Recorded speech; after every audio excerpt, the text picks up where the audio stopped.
إن الحمد لله نحمده ونستعينه ونستغفره ونستهديه ونعوذ بالله من شرور أنفسنا ومن سيئات أعمالنا.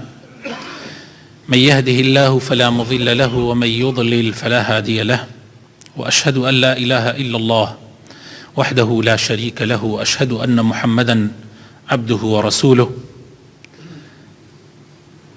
يا أيها الذين آمنوا اتقوا الله وقولوا قولا سديدا يصلح لكم أعمالكم ويغفر لكم ذنوبكم، ومن يطع الله ورسوله فقد فاز فوزا عظيما.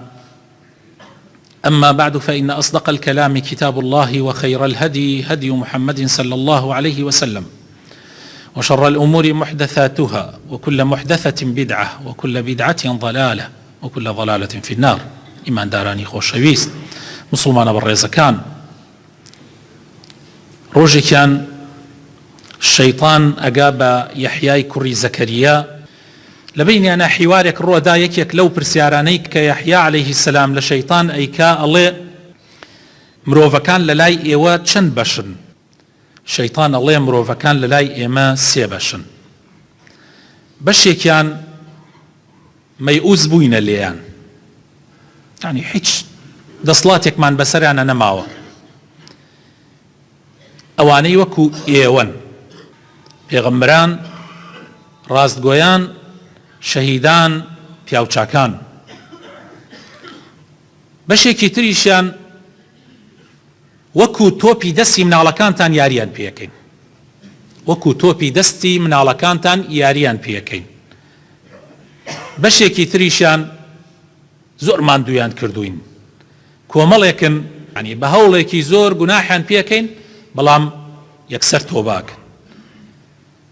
ئیتر ئەمانە لەگەڵیانە لە ململانەیان حتا ئەو ڕۆژەی کە ئەمرن، یا ئێمە بەسەر ئەوانە زاڵە بین، یان ئەوان بەسەر ئێمە زاڵە بن. هەلەمەوە وەکو لە وتاری پێشەوە باسمان کرد، دڵی مرۆڤەکان سێ جۆرن. جۆرێکیان تەواو تەواو ڕووناک بوونەتەوە بە نووری ئیمان، کە بە هیچ شێوەیەک مەجال نەماوە شەیطان بێتە ناو ئەو دڵانەوە. بەشێکی تریان دڵێلێکن شەیطان زاڵ بووە بەسەریا، تەواو دەسڵاتی گردووەتە سەریا، ڕەشی کردووەتەوە، کە دڵی ستەمکاران و یاخیبووەکانن. دڵێکیش نووری ئیمانی تیا تێکەڵ بووە، بەڵام تاریکی نەفامیشی تیاماوە. ئیتر لە سیراع و ململانیان هەتا ئەو ڕۆژەیە ئەم زاڵە بێ بەسەر ئەوە، یان ئەو زاڵە بێ بەسەر ئەمە. بەچیا بزانین ئێمە دڵمان لە کام جۆرە؟ بەچیا بزانین ئایا ئێمە دڵمان نەخۆشە؟ هێشتان بەشی شەیطانی تیا ماوە، بەوەیە کە ئەم خاڵانەی تیا بێ. ئەگەر دڵەکەت حەز لە تاعەت و خواپەرستی نەکا، ئەگەر حەز لە عەمەلی ساڵح و چاکەکاری نەکا، ئەوە بترسە لە خۆت. ئەگەر دڵت ئاشنا بوو لەگەڵ تاوان و لەگەڵ مەعسیەتە، و دائیمەن ڕای ئەکێشای بۆ لای گوناح، ئەوە بترسە لە خۆت. ئەگەر دڵت حەزی لە یادی خوا نەئەکرد، حەزی لە یادی خوای گەورەی نەئەکرد، و خوای لەبیر ئەچوو زۆربەی جار، ئەوە بترسە لە خۆت. ئەگەر دڵت حەزی لە هاوڕێتی خراپەکاران ئەکرد، حەزی لە هاوڕێتی ئەهلی خێر و ئەهلی حەق نەئەکرد، ئەوە بترسە لە خۆت. دڵت نەخۆشە. لەوانەیە ئێستا یەکێ بڵێ ئەی باشە، من ئەگەر دڵم نەخۆش بوو چارەسەر چییە؟ دەوا چییە؟ من ئەگەر جەستەم نەخۆش بێ چارەسەرەکەم لای دکتۆرە، بەڵام ئەگەر دڵم نەخۆش بێ چارەسەری چییە؟ طبعاً بە هەمان شێوە دڵیش، یعنی ئەهلی دڵیش دکتۆریان هەیە، کە مامۆسا حەقناسەکانن، ڕابەرانی ئاینن، ئەوانەی کە بەڕاستی دینی خوایان گرتووە لەبەر خاتر منصب و پلە و پایە و ئەو شتانە دین نافرۆشن تاقییانمان کردوتەوە لە هەموو کاتێکە ئەوان لەگەڵ حەقان، ئەوان حەقوێژن، هەڵگری پەیامی حەقن، لە وتنی حەق ناترسن، ئەوانە بەڕاستی ڕابەری ڕاستەقینەی ئەو دینن و ئەوانە دکتۆرن، دکتۆری حەقیقی دڵانن. خۆشەویستەکانم، من چەند خاڵێکتان عەرزەکەم ئەمڕۆ و ئینشاء الله وتاری داهاتوویش چەند خاڵێکی تر لەسەر ئەوەی کەوا ئێمە چۆن بتوانین چارەسەری دڵمان بکەین ئەگەر نەخۆشی تیابێ، ئەگەر ئەو ئەعرازانەی تیابێ کە ئێستا عەرزم کردن. یەکەم خۆشەویستەکانم پارێزگاری و خێراکردن بۆ تاعەتی خوای پەروەردگار، ئەو عیبادەتانەی کە دیاری کراوە کە دانراوە لە شەرعا، نوێژ، زەکات، ڕۆژوو، حاجکردن، عومرەکردن، قورئان خوێندن، ئەم عیبادەتانە بەڕاستی ئەگەر بە دڵەوە بیکەی نەبێت بە عادەت. خەرانێ خەڵکێ ئێستا نوێژەکە بەس نوێژەکەی بڕواتان هەبێ براینە بەس چەند حەرەکاتێکە و تەواو، یعنی نوێژەکەی هیچ گۆڕانکاریەکی لە ژیانیان نەکردووە، هیچ گۆڕانکاریەکی لە ژیانیان نەکردووە. لەگەڵ خەڵکێکی نوێژنەکەرە هەر وەکو یەکوان جاری وا هەیە لە نوێژنەکەرەکەش خراپترە، لا حول ولا قوة إلا بالله. ئەو نوێژە نوێژی دڵ نییە، ئەو نوێژە نییە کە ئینسان ئەگۆڕێ، ئەو نوێژە نییە کە خوای تعالی ئەفەرمێ ئین الصلاة تنهى عن الفحشاء والمنكر. یعنی نوێژە هیچ گۆڕانکاری بەسەر منان هێنابێ. پێش ئەوەی بێ بە ناو نوێژەکەوە من هەر غەشاش بم، فێڵباز بم، کڵاوچی بم، هەموو ڕێگایەکی خراپە بگرمە بەر، دوای ئەوە حەتمە ناو نوێژەکە لە نوێژەکە دەرچووم بە هەمان شێوە هەرەو زەلامەی جارانم، بەڵکو جاری وایە خراپتریشم. ئەوە نوێژی ئەو نوێژە نییە کە خوا ئەیەوێ.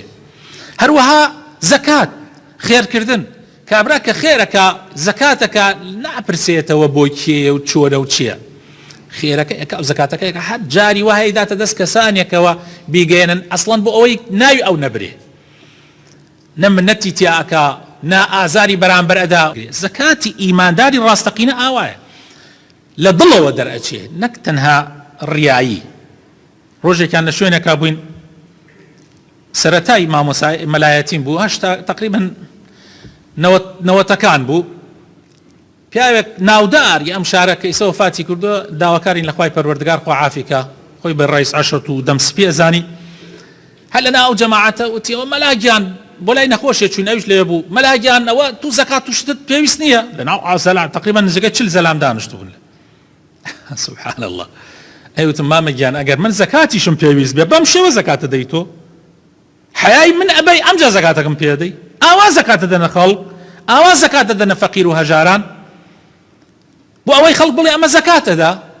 ئەو زەکاتە ئەوە نییە کە خوا ئەیەوێ، بۆ خۆت هەڵیگرە باشترە، چونکە هیچ سوودێکی نییە. ڕۆژووگرتن هەنێک کەسێ ڕۆژوو ئەگرێ بەڕاستی تەنها برسێتیەکە و تینێتیەکەی بۆ ئەمێنێتەوە، هەر ئەو زەلامەی جارانە، هیچ ناگۆڕ، هیچ ڕۆژوو هیچ تەئسیری تێ نەکردووە.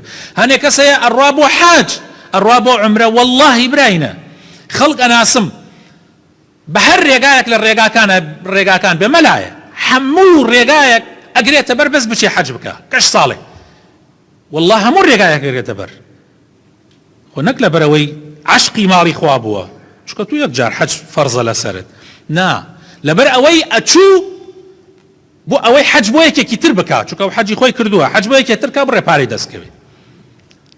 مەلای وا ئەناسم 25 ساڵە خەتیبە ناوی دەرناچێ بۆ حەج، تو بۆ هەموو ساڵێ ناوت دەرێ، هەموو ساڵێ هەر جاری بە بیانوویەک ڕێ بۆ حەج. ئێمە کەی حەجە؟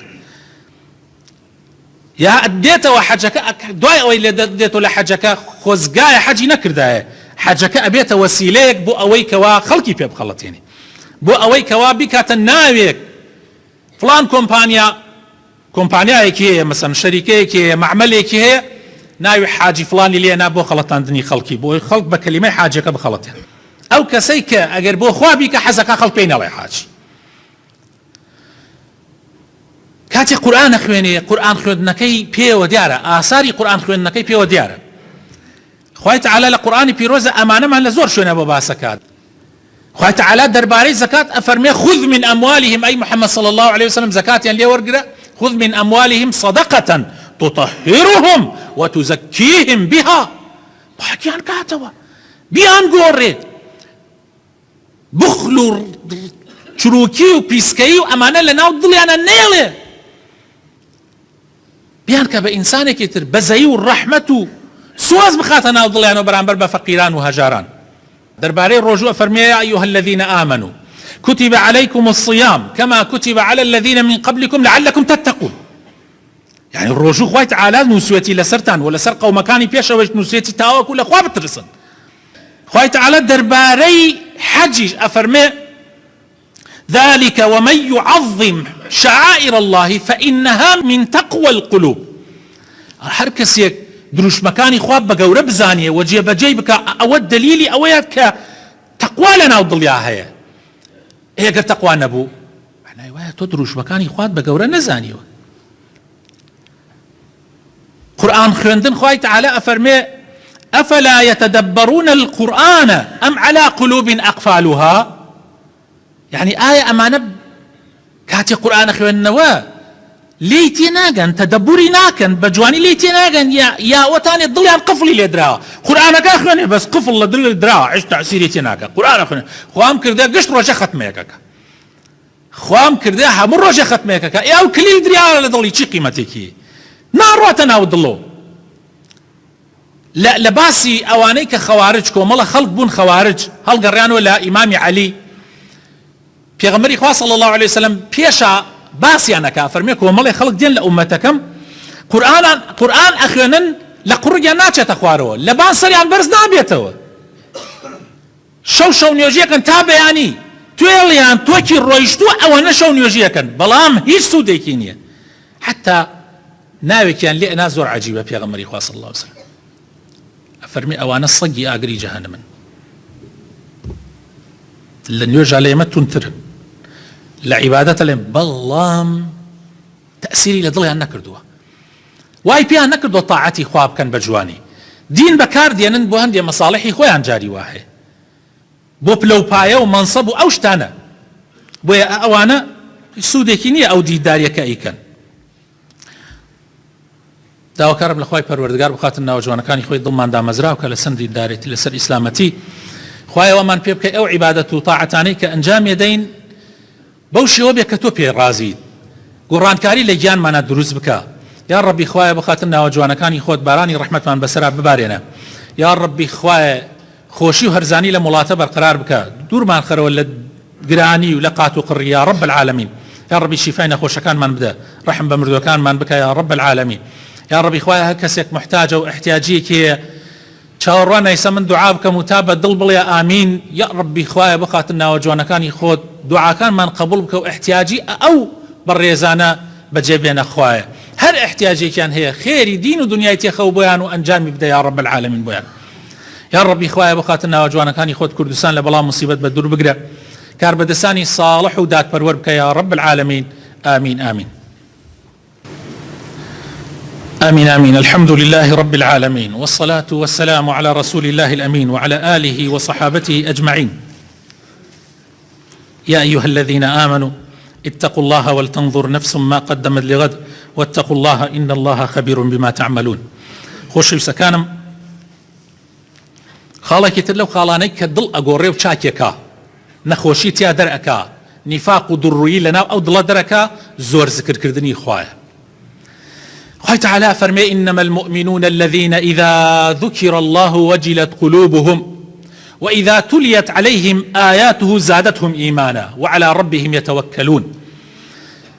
أفرمي إيمان داري راستقينة أوانن كأجر ذكري خواكرا ضليان ديت الأرزي ضليان الأرزي لا ترسي خوا لا شيدابون بولي قاي خواي پروردگار أمن دخوان خوشوي كباسي خواكرا ضليان ديت الأرزة أجر باسي خواكرا يكسر بير لو أكنوا أما فرمايشتي خوايا أبي من جبجي كم تواو خوا يفرمو تواو في غمر إخوا صلى الله عليه وسلم يفرمو تواو يكسر جبجي أكا وإذا تليت عليهم آياته زادتهم إيمانا أجر قرآن بسرعة بخوين ريتوا إيمانيا زيادك أقولين وكو أوانيا لبيش أوا لبيش أوا شون بون هربوا أبون لدواء أوشنا آيات كان كبوا بسرعة أخوين ريتوا تأثيري أنتيكا دال ضليان أيان قوري و پشت بخوای پروردگار ابسد لەبەر خاتری شتی دنیای قیامەتی خۆیان ناسووتێنن. الذين آمنوا أو كسانيك إيمان دارن خواي پروردگار أفرمي الذين آمنوا وتطمئن قلوبهم بذكر الله براسي أوانيك إيمان دارن ودلكانيان دلنياي اطمئنان ورقريكات ذكري خوا أكري حسب إسراحتكن حسب إيمان برزيئكن ألا بذكر الله تطمئن القلوب خواي پروردگار أفرمي آية چی هەیە وەکو ذکری خوا دڵان ئیطمئنان پێ بدا، دڵان سوکنایی پێ بدا، ئیسراحەت بە دڵ بدا. چی هەیە وەکو ذکری خوا؟ هیچ نییە وەکو ذکری خوا. تۆ کاتێ لێتە قەومێ، کاتێ ناڕەحەتیە دێتە سەرتا، کاتێ کوڕێکت ئەمرێ، کاتێ خۆشەویستێکت ئەمرێ، کاتێک ئەلەو کاتانە ئاەتی قورئانت بەسەرا ئەخوێنرێتەوە، باسی ذکرێکی خوا ئەکەن، مسلمانێ دێ نەسیحەتێک تەکا و هەندێ ذکرت تەخاتە بیر، دڵت ئیسراحەتەکە. بەو ئاەتانە دڵت ئیسراحەتەکە، بەو ذکرانە مرتاحە بی. پێغەمبەری خۆشەویستمان صلی الله عليه وسلم لە حەدیثێکە باسی حەوت جۆر کەسمان بۆ ئەکا کە ئەو حەوت جۆر کەسە لەژێر سێبەری خوان لە ڕۆژێکە کە سێبەر نییە لە سێبەری خوا زیاتر.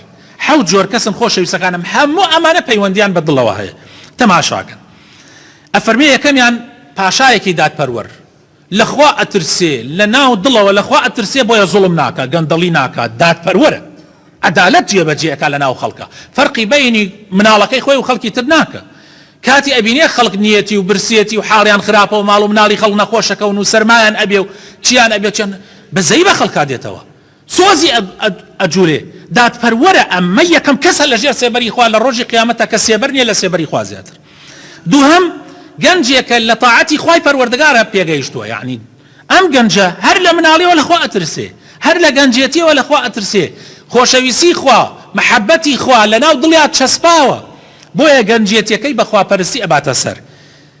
سێهەم کەسێکە دڵی بەسراوەتە مزگەوتەوە، دڵی بەسراوەتە مزگەوتەوە کە ئەنەهو ئەم کەسە دڵی هەر لە ناو مزگەوتە، حەزەکە زوو جمعەیەکی تر بێت تا بێتەوە بۆ مزگەوت و گوێی لە نەسیحەت و ئامۆژگاری بێت، حەزەکە زوو نوێژێکی تر بێت تا بێتەوە بۆ مزگەوت. ئەنی ئەوەنە دڵی بەسراوە، ئەمانە لەژێر سێبەری خوان. لە ڕۆژێکا کە سێبەر نییە لە سێبەری خوا زیاتر وە خۆریش ئێستا 93 ملیۆن میل دوورە، ئەو ڕۆژە 1 میل دوورە، 1 میل 93 ملیۆن میل لە هاوینانە ئێمە بەدەستی گەرمای هاوینەوە خەریکە ئەسووتین، ئەگەر لەبەر ئەو خرابۆستی ئەسووتەی دەی 1 میل دوورە. والله حتا لەوەش خلافەیە، ئایا میلی چاوە کە چاوی پێ ئەڕەژی یا میلی 1000 و ئەوەنە متریە. خوا پەنامەمدا. دوو کەس لەبەر خاتری خوا یەکیان خۆشەوێ، یعنی لە ناو دڵەوە هاسەیکەن هەر دڵە مەسئلەکە، یەکیان خۆشەوێ لەبەر خاتری خوا ئەگەنە یەکتری، لەبەر خاتری خوا لە یەک جابنەوە. یعنی کاتێک ئەگەن بە یەکتری هەر لەبەر خوا ئەگەن بە یەکتری، با تۆزێ بە یەکەوە بین، با دوو قسەی خێر بۆ یەکتری بکەین، کاتێکیش خوا حافیزیەکەن لەبەر ئەو خوا حافیزیەکەن لە یەکتری، چونکە بڕێ هاوڕێتی هەیە زەرەر لە شتی تر ئەدا، ئەبێ لە یەک جا ببیتەوە. مەسەڵەن خێزانتان هەیە، ئەگەر تو هەر لەگەڵ یەکابی حەقی خێزانەکە تەفەوتێ، حەقی خەڵکی تر نافەوتێنن، لەبەر خاتری خوا ئەگەنە یەکتری، لەبەر خاتری خوش بۆ طاعەتی خوا لە یەک جا ئەبنەوە. رجل طلبته امرأة ذات منصب وجمال فقال إني أخاف الله رب العالمين.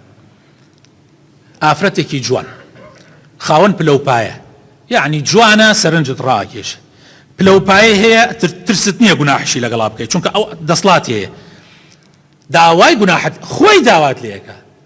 تۆ لەبەر خاتری خوا ئەڵێ من لەخوا ئەترسم، ترسی ناو دڵ، دڵ مەسئلەکان دڵە، ئەڵێ من لەخوا ئەترسم نایکەم، ئەو کەسەش لە ژێر سەبەری خوایە.